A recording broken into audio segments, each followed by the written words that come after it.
What are the differences between traveling in a group and traveling alone? Traveling in a group and traveling alone offer very different experiences.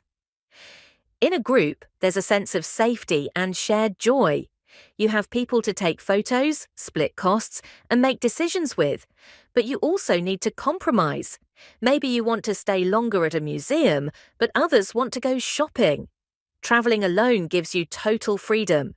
You can eat when you want, walk where you want, and change plans without explaining. But it also means dealing with everything by yourself, including getting lost or feeling lonely. So the main difference is this: group travel gives you company, solo travel gives you control. Why do people need friends? People need friends because no matter how independent we try to be, life gets overwhelming, and sometimes you just don't want to face it alone. For young people today, it's easy to talk online but hard to really open up. Everyone's busy, everyone's tired. So when someone asks, "Are you okay?" you suddenly feel like crying. A friend doesn't have to fix your problems, they just make you feel less alone. Maybe it's a 2 a.m. text saying, "I feel awful," and they reply, "Same here." That quiet understanding helps more than advice. So yeah, people need friends, not just for fun, but for those moments when you want to shut the world out, and someone quietly leaves the door open for you. What kind of decisions do you think are meaningful? I believe even the smallest decisions can be meaningful because in life, nothing exists in isolation. Every choice connects to something else. A simple yes or a no today might change who you meet, what you learn, or how you see the world years later. That's the butterfly effect, small at first, but powerful over time. We often talk about life-changing moments, like choosing a job or ending a relationship. But in reality, tiny decisions matter too. For example, someone might end up marrying their partner just because sitting next to each other on the first day of class. So to me, meaningful decisions aren't just the big, dramatic ones, they're also the small, private choices that slowly shape who we become. Why are some people unwilling to try new things? Some people avoid trying new things because they don't want to leave their comfort zone. Many people worry that if they try something new and mess up, others will laugh or judge them. Especially in face-saving cultures like China, making mistakes publicly feels embarrassing, so they'd rather stick to the familiar. New things bring change, and change means effort. When people are already tired from work or life, they'd rather stay where things are predictable. But in the end, always playing it safe means missing out on fun, growth, and all kinds of surprising experiences that make life richer. What's your favorite animal? Why? Dogs are my favorite because they understand commands better than most people. You say sit, they sit. You say no, they stop. End of story. Unlike humans, tell them no, and suddenly you're in a 30-minute TED Talk about their feelings. Have you ever had a pet before? Yeah, I had a pet goldfish. It lived for like 2 weeks. I named it Hope. Not because I was poetic, but because every time I looked at it, I hoped it wasn't dead yet. Turns out, fish don't do much. It's like having a wet rock that occasionally floats. Where do you prefer to keep your pet? Indoors or outdoors? I keep my pet indoors because guess what? I'm the one who has to clean up the mess.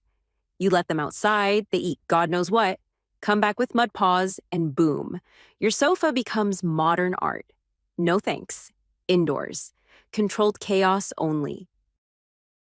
What positive and negative impact do mobile phones have on friendship?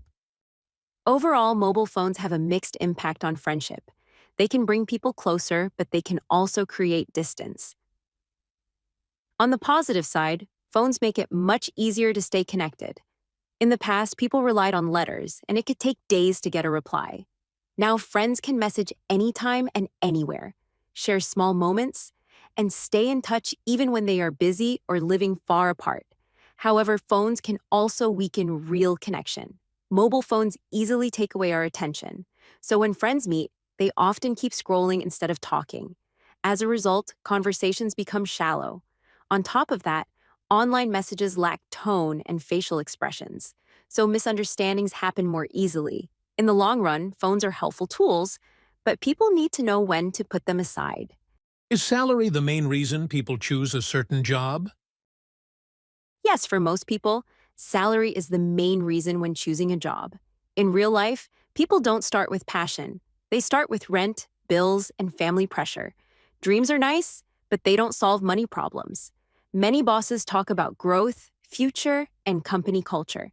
They promise learning opportunities and big chances one day, but very often, this just means low pay, long hours, and being asked to wait. In the end, people realize the future never really arrives, only the workload does. Of course, when people earn enough to feel safe, they may care more about meaning or balance. But without a decent salary, none of that really matters. What should people consider when choosing jobs? People should consider both survival and sanity when choosing a job. Salary is the most basic factor. Let's be honest, bills don't pay themselves. Especially now with crazy rent and rising prices, many young people can't afford to chase passion first. They need a decent salary to feel secure. Work-life balance matters too. People work to live, not live to work. If a job takes all your time and energy, leaving no space to rest or enjoy life, then the money loses its meaning. That's just getting the order wrong. So in the end, a good job should pay the bills and still leave you with enough energy to live your own life. Is it a waste of time to take pictures with mobile phones? I don't think taking pictures with mobile phones is a waste of time. Some say it stops people from living in the moment, but I actually think it shows you are living in the moment.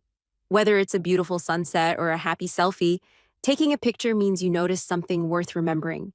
We all grow older and memories fade. One day, when we forget how things used to feel, these photos will remind us. Sure, some people might say, "What's the point of taking a photo of your lunch?" But as long as it doesn't bother anyone, I think it's totally fine.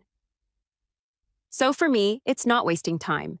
It's collecting pieces of your life. And years later, when memory fades, those pictures might remind you of who you were and how you once felt. Do women smile more than men? Why? I don't think women smile more than men by nature. It's more about personality. Some people are naturally more expressive, no matter their gender. You'll meet men who laugh loudly all the time, and women who are quiet and serious. It's just personal style. But society tends to expect women to be more pleasant or approachable, so girls often grow up hearing things like "smile more." And if you don't smile, people might say you're cold or rude. Meanwhile, men can stay serious and no one questions it. In fact, they might say it shows strength or confidence. So in the end, it's not that women smile more because they want to, it's because they're expected to.